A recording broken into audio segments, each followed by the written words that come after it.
You are watching the press preview, a first look at what's on the front pages as they arrive. It's time to see what's making the headlines with Mark Wallace, the Chief Executive of Total Politics, and Baroness Aisha Hazarika, Labour peer and broadcaster. They'll be with us from now until just before midnight. So let's see what's on some of those front pages for you now. Well, the Financial Times features today's decision to cut interest rates to 4% and what it could mean for growth and inflation. The Daily Telegraph leads with Labour's Homelessness Minister resigning over claims she evicted tenants from a property she owned before hiking the rent by hundreds of pounds. The Daily Mail is also following that story, labelling the eviction row embarrassing. Likewise in The Eye, whose coverage includes housing charity Shelter, saying the former minister's behaviour beggars belief. Israel threatening to cut security ties with the UK if Sir Keir Starmer recognises Palestine is on the Times. In The Guardian, Benjamin Netanyahu's intention to take all of Gaza, defying warnings the move could cause mass deaths in the region. The Sun is covering hotels in Bournemouth being used to house asylum seekers during the peak summer tourist season. The possible inclusion of a daily weight loss pill on the NHS from next year leads the Daily Express. That story is also on the front page of the Daily Mirror, which highlights how the pill could be much cheaper and easier than injections. The Metro features the story of how surgeons cured 3-year-old Connor of a 1 in a million birth defect using what's thought to be a world-first technique. And the Daily Star bemoans FIFA ranking England's Euros winning squad as only the 4th best team in the world, asking where's VAR when you need it. And we are joined tonight by Mark Wallace and Baroness Aisha Hazarika. Welcome to you both. Let's start off with the Eye front page. And this, the news tonight, breaking news tonight, that the Homelessness Minister, Rushanara Ali, has resigned following on from the hiking row in terms of rents that she was charging for a private property that she owned. Explain a bit more, Mark. Well, I mean, this credit to the Eye, which I think I'm right in saying originally just discovered this story and has pushed through on it. Hence, it's our first headline today. Essentially, Rushanara Ali, the government's homelessness minister, among other aspects of her brief, it turns out is a private landlord in her own right. Nothing wrong with that in itself. But she's in the position where essentially she evicted tenants.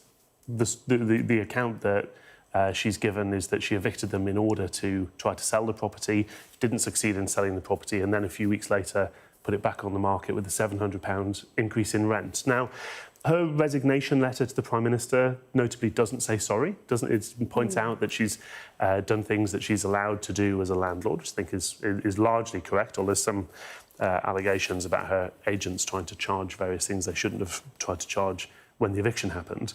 But ultimately, what she's got herself in is the position of it being a very bad look for the government. And it's also something that's not the first bad look. There's a government that has lost a corruption minister, an anti-corruption minister who had to resign due to allegations of being caught up in a corruption probe overseas, for example. Now losing a homelessness minister for having evicted tenants in a property she owns, again, is not a good look. I think it speaks to a certain ruthlessness on the part of the government that they seem to have acted so swiftly, but it's a pretty unhappy story for the government in what's otherwise a relatively quiet week for them. Interesting, Mark, that you mentioned that there's no apology in the resignation letter. I've got it in front of me, in which she says, I wanted to make it clear that at all times I followed all relevant legal requirements. I believe I took my responsibilities and duties seriously, and the facts demonstrate this. However, it is clear that continuing in my role will be a distraction from the ambitious work of the government. I've therefore decided to resign from my ministerial position. Well, look, there's no sugarcoating this. This is not good for the government. As Mark said, it's not a good look. And I think even though Rushanara Ali has acted within the law, it's the spirit of the law and it's the spirit of the incoming legislation, because right now going through Parliament is something called the Renters Reform Bill, which is a very important flagship piece of legislation for this new Labour government. And in it, it's really pushing for better rights for renters. And a key plank of this legislation is that if you evict your tenants, or you are trying to kind of, get them out, you have to wait 6 months before increasing the rent. So clearly, she's acted within the law as it currently stands, but it is a Labour government that's trying to change the rules on this. So obviously, that's where it doesn't look good. I mean, the one thing I would say is that the renters' reform bill is coming under a lot of pressure from the Conservatives, and this is an important piece of legislation that will help make things better for renters. It's just very, very unfortunate that this has happened. Mark, her defence would be that she was trying to sell the property, but still we see headlines like the Daily Mail, Minister for Hypocrisy is forced to quit. Is that an accurate headline? Is that fair? Well, I think particularly in the context of the legislation that Aisha mentions, and also if you think back to the general election and the couple of years in the run-up to the general election, there were a number of key constituencies that the then Labour opposition really spoke to. There were people, parents concerned about the cost of childcare and the quality of the education available to them. There were people who hoped to get on the housing ladder and felt they never would. There were people who were young people who were reliant on wages that were so low they need to be subsidised by welfare. And in that mix, really quite central to a lot of that message was private renters, tenants. That's where this bill's come from. It's why it's so important to the government. And ultimately, the government was in the position of having a choice between this headline, which is going to hurt, and look at it, or days or potentially weeks of headlines like this on the same topic. And that in practice is why the minister's resigned. The fact is that she's done something which a landlord is entitled to do, which many landlords have done, but being allowed to do something when you're a politician is not the same as, it's not the same for a politician as it is for everybody else. Is the headline fair? I'd have to look at exactly what she said in terms of when landlords evict tenants, right? But I mean, the fact is that it doesn't pass what you call the smell test. Yeah, and look, Mark's right in the sense that housing was a key issue at the last general election. It's a key issue in this country, sure. In terms of people not being able to get on the housing ladder and, of course, the exorbitant rents. And I think, go back to my original point, I think it's really important that the government is pushing through this legislation. And this renters reform stuff, it's not just this government that wanted to do it. Actually, Michael Gove wanted to do it when he was a cabinet minister under the previous administration, and he was very passionate about getting change because clearly you do have to strengthen rights for renters. So it was something that Michael Gove said it was a great regret of his that he couldn't get it through. This government is doing it along with lots of house building and trying to change the rules on planning to get more houses built, and that's why this is so unfortunate. But Mark is right in the sense that one thing you are seeing from Keir Starmer is very swift, and you use the word ruthless, very swift action. If any ministers step out of line, he comes down on it very, very quickly. And I think what he's trying to do, look, these things happen. One would prefer that they didn't. But what he's going to do differently is not let these things fester, and that was very difficult for the last government. There was a lot of sleaze with the last government. Things festered. And, of course, these things are not optimal. This is not. But I think when he sees something like this, he will take action on it quickly. Mark, let's turn to the Financial Times now and the news today that interest rates will be cut for the fifth time in a year to 4%. Indeed, well, it's evidently not just the Chancellor and the government who find themselves on the horns of economic dilemmas, because you see a split decision by the Monetary Policy Committee of the Bank of England. Will be good news for some borrowers cutting interest rates. Not a huge amount of further positive news for savers, but it's the fact that it's such a split decision. Again, we've seen this dilemma now effectively where we know that the cost of living has soared in recent years. We know that inflation is still a problem. We know that growth is also sluggish and seemingly slowing, with a lot of pessimism in the private sector in particular about where it's going to go. And that ultimately, interest rates are one of the mechanisms you can use to try to spark growth, but you risk driving inflation at the same time. And I think that split decision shows that, paired with what the Financial Times is reporting in terms of investors' expectations are now swinging against the idea there are going to be further cuts. This isn't interpreted as being by the markets as being a sign that the committee is moving bit by bit in the direction of continuing to cut interest rates. Maybe it'll do this and no further. And a very tight decision, as you say. 5 members backed the quarter-point cut, while 4 voted to keep the rates on hold. Yeah, really interesting that there was that split decision. I think it's one of the first time in a long, long time that they've had a split decision on this. I mean, look, it's obviously to be welcome that the interest rates have gone down, but it's still very difficult for people, particularly you've still got a glut of those people who are still, you know, coming to the end of their fixed-term mortgages, that you've still got a lot of people in the system who managed to get a mortgage deal just before all the kind of chaos of the inflation crisis and the Liz Truss mini budget happened. Those people will be coming off their fixed terms in for quite a nasty shock as they go to remortgage. So just as it was for the last government, you know, interest rates are a huge issue for people and really affect, you know, working people and most people have a sizable mortgage that they have to service. Aisha and Mark, thank you very much for the moment. We're going to take a break. Coming up, we'll take a look at The Guardian, which covers fears of widespread casualties if Israel takes military control over all of Gaza. Stay with us.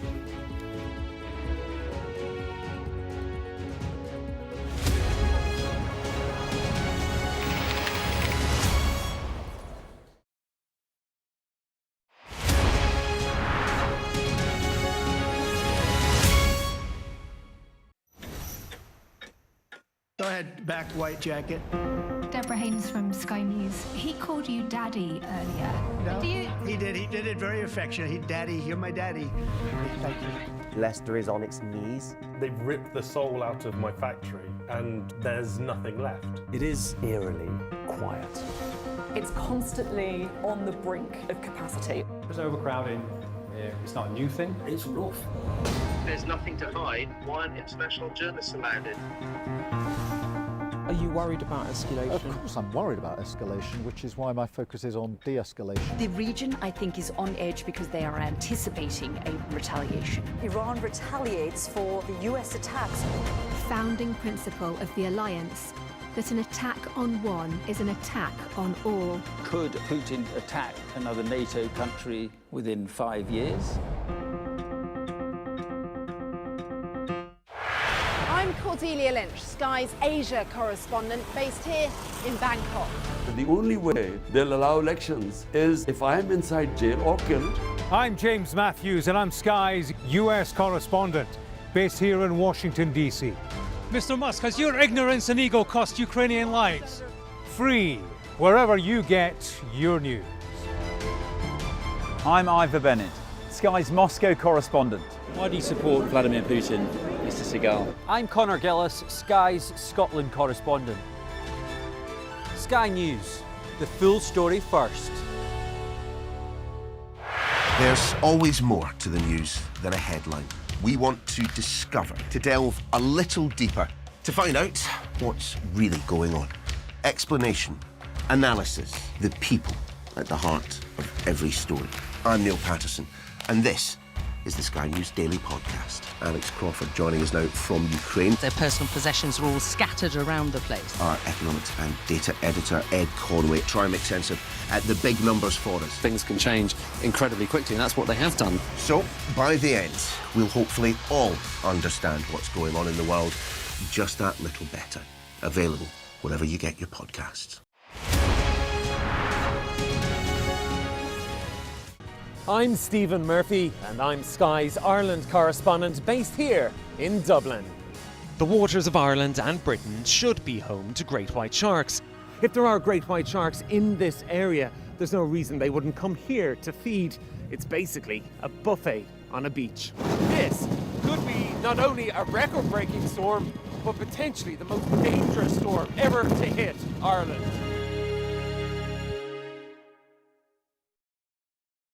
Our app gives you the very best of Sky News wherever you are.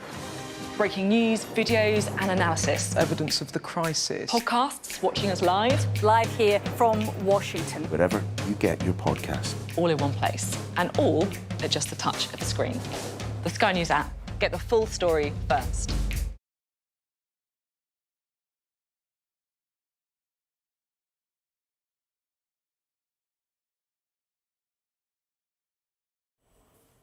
Welcome back. You are watching the Press Preview. With me still, Mark Wallace, the Chief Executive of Total Politics, and Aisha Hazarika, Labour peer and broadcaster. Let's start this section with The Guardian. And the story tonight that we're covering heavily is Benjamin Netanyahu saying that he will want to really occupy all of Gaza, albeit for a time, not wanting that to be a permanent position. But there is a Security Cabinet meeting, we believe, ongoing to decide whether that is going to be the way forward.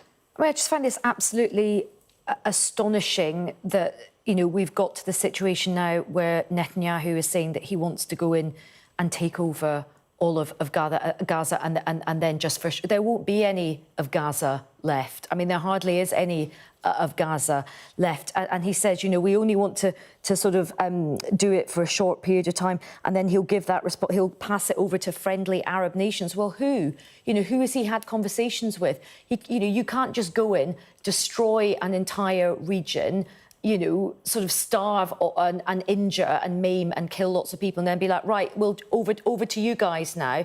It's just completely unacceptable. And, you know, the idea that he says, look, you know, we eventually want to give Gazans a good life. What's happening? And you always have to say this because it is true. What happened on October the 7th was absolutely horrific and barbaric, and Hamas are absolutely pure evil. And you can also hold in your head at the same time. You look at what's happening in Gaza now, and it is completely, utterly hideous. Just in the last, just reading here, just yesterday, at least 42 Palestinians were killed in these Israeli airstrikes and shootings. When you look at the number of people who have been killed, injured, children have become orphans, people who are living with no toilets in absolute squalor, in famine. And, you know, in other situations, we'd all be raising money for the famine in Gaza. This is a man-made famine. So the idea that Netanyahu just wants to go in and take it over, that is just absolutely horrific to me, absolutely horrific. Mark, just to bring it back to the actual individuals who are affected by all of this quote is quite striking from somebody called Aya Mohammed, a Palestinian who, after repeated displacements, has returned to her family in Gaza City. And she says, where should we go? We have been displaced and humiliated enough. You know what displacement is? Does the world know? It means your dignity is wiped out. You become a homeless beggar searching for food, water and medicine. Yes, and it's impossible for us, and I think for most people watching tonight, to really begin to imagine the hopelessness that experience brings for millions of Palestinians in Gaza. I think obviously this news won't do anything other than deepen that hopelessness for people who've been going through, you know, trapped in the middle of this war between Israel and Hamas. I think this news, I don't think we yet know the outcome of the security. No, we presume it's still ongoing, the meeting. Cabinet meeting, and he will. You know, he leads a coalition government with a variety, including some very unsavoury characters in it, so we don't yet know what the outcome of that's going to be. But the roots of this are, some of them are old, dating back to the start of this war, and some of them are new. And I think in a sense, one of Benjamin Netanyahu's original war goals when he announced and launched Israel's response to what happened on the 7th of October was the return of the hostages, but the destruction of Hamas. And that's how that evidently is a major motivation for what he's talking about doing. But another, I think, is looking at the changing international environment. You know, when we've seen, I'm not saying he's doing this due to the UK's decision, but while he's surely aware that there is a swing against his government in an awful lot of capitals around the world and a lot of different governments represented in the United Nations. And if there is a time coming where there will be a move by the UK and others to formally recognise a Palestinian state, or further action to try to effectively freeze the conflict in place in a grim kind of strategic way, that provides that's a hard impetus on Israel to gain control of as much of this territory as possible, because then, crucially, when he's talking about we don't want to hold this permanently, we want to hand it over to friendly Arab nations or whoever, that's the distinction. I think this is in part motivated by the question of, is it Netanyahu's government that gets to decide who administrates Gaza afterwards, or is it going to be decided by outside forces? And if the IDF is occupying all of Gaza, then effectively possession is 9/10. Aisha, we've only got about 60 seconds. Just on this, I mean, he wants to prolong this because he wants to save his own skin. He has to keep this conflict going for as long as possible because there are lots of, remember, before October the 7th happened, Arabs and Israelis were marching against Netanyahu in Israel, and he wants to keep this going for as long as possible. And what's so tragic about this is, you're right, Mark, in terms of who gets to decide what happens to the Palestinian people. It's not the Palestinian people. It's Donald Trump. It's the IDF. And that's been the tragedy since Hamas murdered all of their opponents. And Hamas are absolutely horrific, but this is also absolutely horrific as well. Aisha and Mark, we must leave it there. We've run out of time. Thank you both, and we'll see you at the top of the hour.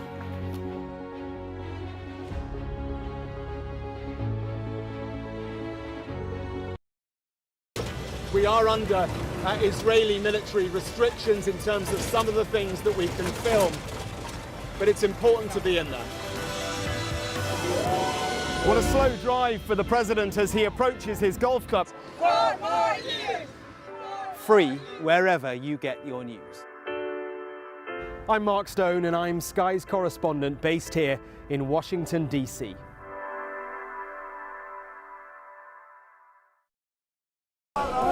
Turkey is burying its dead. Whole families died in this collapse. Generations wiped out. I'm Siobhan Robbins, Sky's Europe correspondent based here in Berlin. This is just a small sample of the deadly arsenal taken off the streets. Anyone could say, I'll do that, and then have to go and shoot someone. Yes. Sky News, get the full story first.